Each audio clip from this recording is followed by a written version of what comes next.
Los protagonistas de la noticia en Notimundo al Día. 6 de la mañana, 35 minutos, ya está con nosotros el coronel César Carrión, asambleísta de Creo. Con él vamos a dialogar sobre la vinculación del 30S al caso Sobornos 2012-2016. Coronel, buenos días, gracias por acompañarnos esta mañana. Muy buenos días, Ernesto, buenos días quienes sintonizan FM Mundo, buenos días, Johanna. Un gusto saludarles y estar con ustedes compartiendo en esta mañana. Coronel, gracias por madrugar con nosotros. Queremos empezar por el tema coyuntural.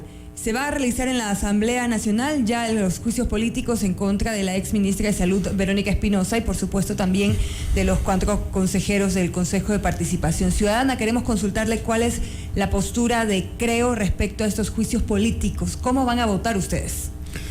Bien, yo creo que era lo más sensato la censura y destitución de la ministra, pero jugaron de salud, pero jugaron con los tiempos. Es decir, lo sacaron del cargo. Bueno, el proceso continúa. La asambleísta Maya Montaño pues hizo el proceso del inicio del juicio político a la ministra de Salud y se va a dar el día de hoy, efectivamente, a mediodía. Yo creo que va a haber difícilmente los votos, son 91 votos. Alianza País no está muy alineada, el bloque de Creo votará por la destitución.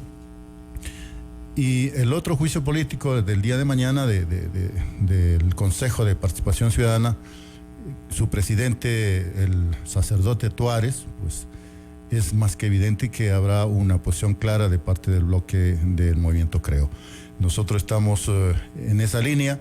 Nosotros dijimos, no solamente en esta etapa, sino muchísimo más antes, desde el proceso de campaña de las elecciones, de que el Consejo de Participación Ciudadana era la cuna de la corrupción. De ahí nacieron todos aquellos nombres y autoridades por las cuales muchos de ellos están cuestionados, algunos prófugos, entre ellos Carlos Polit. Es decir, fue una estela de corrupción tejida desde el Carondelet hacia estos funcionarios que fueron cooptados. Estamos viendo en los aportes de campaña 2012-2016 que la Corte Constitucional también era otra tienda política del gobierno, bueno, y todas las instituciones, no se diga la Fiscalía General. Es decir, no existió ya la independencia de los poderes, todo estuvo captado. Y fundamentalmente estamos viendo que con nuevas evidencias hay relaciones que determinan con estos cuadernos y estos documentos, que no es una hoja de Excel, son más de 63,000 documentos que evidencian toda esta maraña de corrupción desde Carondelet. Entonces, ¿cómo van a votar ustedes en el puntual caso del Consejo? En el puntual caso del Consejo nosotros votaremos por el juicio político y la destitución y la censura. Y en las otras bancadas, ¿qué es lo que se escucha? ¿Se contará con los votos suficientes? Asumo que existen los votos, son la mayoría simple, 70 votos, y yo creo que sí existen ya esos votos. La suerte está ya casi echada, digámoslo así, pero esperemos la realidad en ese momento. A ver qué ocurre, coronel. ¿Cuál es su reacción respecto a la decisión de la fiscal Diana Salazar de solicitar prisión preventiva para el expresidente Correa, quien acusa de autor principal de casos de soborno? Esto en una investigación sobre aportes económicos de contratistas estatales al movimiento Alianza País. Bueno, la señora fiscal está haciendo su trabajo. Yo creo que ya se empezó a hacer una investigación de la que debían haberlo hecho en su debido momento. Todas las grandes investigaciones no se lo hicieron aquí, por ejemplo el caso Odebrecht, el caso FIFA, desde afuera vinieron todas estas investigaciones, y aún así en el primer caso de Odebrecht el ex fiscal Carlos Vaca Mancheno acusó de asociación ilícita, un delito tan suave, diría yo, cuando aquí existió una estela de corrupción de otro tipo de delitos, ¿no? Hubo concusión, cohecho, peculado, nada de eso se investigó. En uno de los tantos documentos del caso Odebrecht están señalando de que el señor Alexis Mera también recibió dinero. Sin embargo, a él lo llamaron como testimonio, como testigo. Entonces, hubo una distorsión, yo diría, más que evidente de una investigación seria que debía haberse realizado. Apenas se pudo acusar como asociación ilícita al ex vicepresidente de la República, que se encuentra en prisión. Y bueno, en el caso Balda, pues la primera orden de prisión fue para el prófugo hoy, 2 veces buscado por la justicia ecuatoriana, expresidente Rafael Correa. Estos escenarios estamos evidenciando de que cuando se quiere investigar, pues hay que hacerlo. Y con toda la profundidad del caso, con todas las evidencias que van apareciendo, no solamente este tipo de delitos que van evidenciándose, hay mucha relación también con el caso 30S. Por ejemplo, uno de los testigos en mi contra que recibió dinero señala a un capitán en un medio de comunicación, y yo les dije, les voy a dar los nombres. Ahí está un capitán que acusó al coronel Carrión, un capitán del ejército, hoy debe ser mayor de la policía, de la seguridad de la presidencia. El único que afirmó que yo había puesto candado en la puerta al ingreso al hospital, en una puerta de evacuación. Ese capitán tiene nombres y apellidos. No sé si sea el mismo. Entonces, aquí tendrá que impulsarse una investigación más profunda de cómo se distorsionó el tema del 30 de septiembre. Para sostener la tesis se gastaron $1.600.000 por parte de la presidencia a través de otro periodista, Carlos Bravo, para hacer los spots publicitarios distorsionando el 30 de septiembre. Usted cumplía funciones de director del hospital de la policía precisamente el día en que ocurrieron los hechos. ¿Existió intento de golpe de Estado, magnicidio, sabotaje o terrorismo aquel día, o coronel? siquiera secuestro? Desde hace 9 años vengo sosteniendo la tesis de que eso fue una farsa, una mentira, y que el gobierno utilizó a la justicia para sostener esa tesis del intento de golpe de Estado, magnicidio, secuestro, que jamás existió. Sus policías nunca han sido golpistas, ¿no? Fueron protestas de militares, de la Fuerza Aérea, de la policía en mayor número, por una reforma a la ley de servicio público. Fue una protesta laboral, y de esa protesta laboral el propio exmandatario se aprovechó y lo transformó en un enfrentamiento a bala con un saldo trágico de más de 5 muertos y más de un centenar de heridos, que para cubrir todo ese trágico suceso empezó a perseguir, inclusive a chantajear con indultos. Puso delitos totalmente distintos a través de la justicia de los que realmente debían haber sido. Hubo la protesta policial, nadie discute. Hubo una insubordinación, nadie discute. Esos delitos no se persiguieron. Y también aquellos funcionarios, altos funcionarios, ministerios, ministros de defensa, del interior, tampoco tuvieron ninguna responsabilidad para prevenir.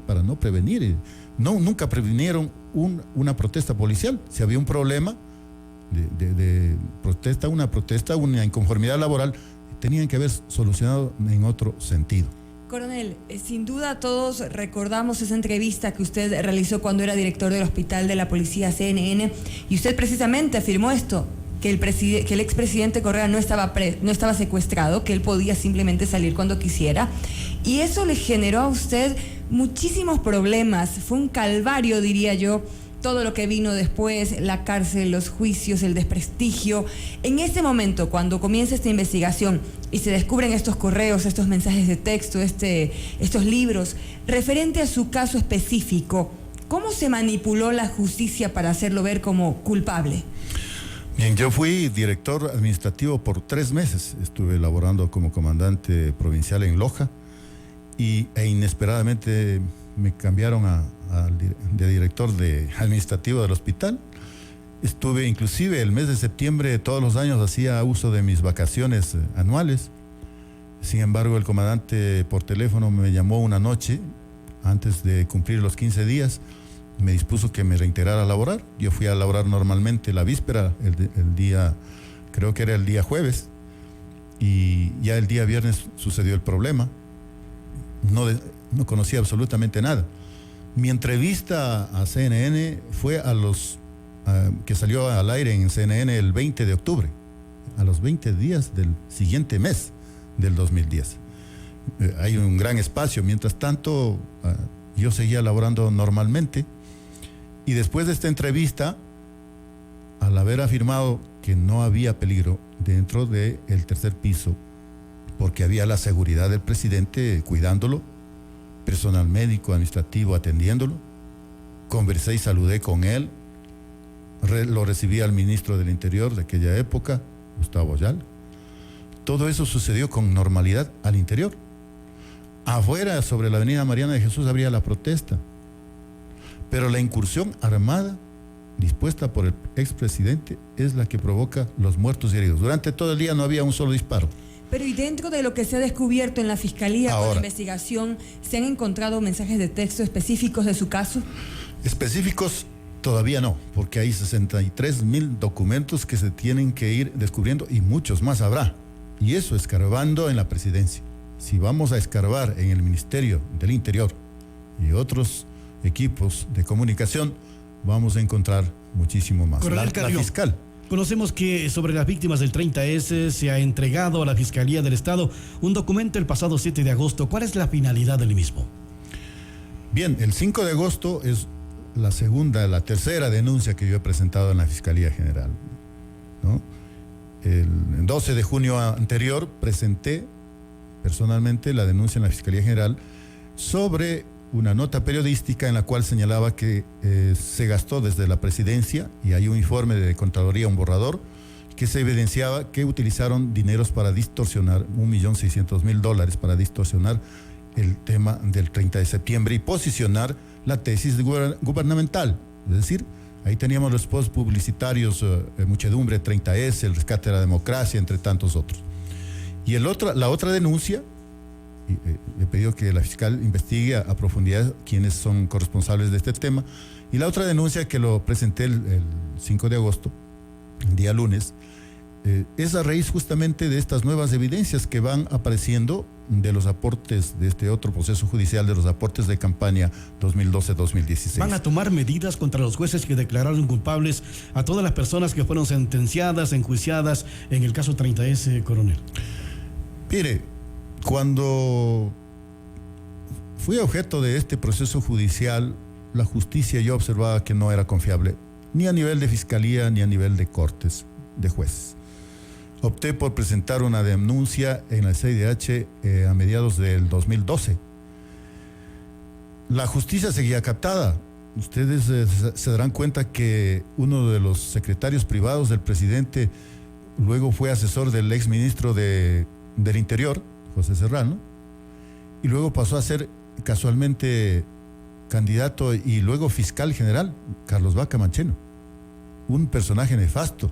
Y el otro señor, que estaba de ministro del Interior, pasó a blindar la justicia, siendo designado por su concurso, entre comillas, presidente del Consejo de la Judicatura, Gustavo Ayala. Y ante este posible fraude procesal, ¿qué va a hacer usted, asambleísta? Bueno, aquí yo he presentado ya estas dos denuncias, que se investigue, tienen que aclararse, tienen que verificarse, tienen que cotejar mucha información que todavía no ha salido, ¿no? Que no conozco yo toda la información.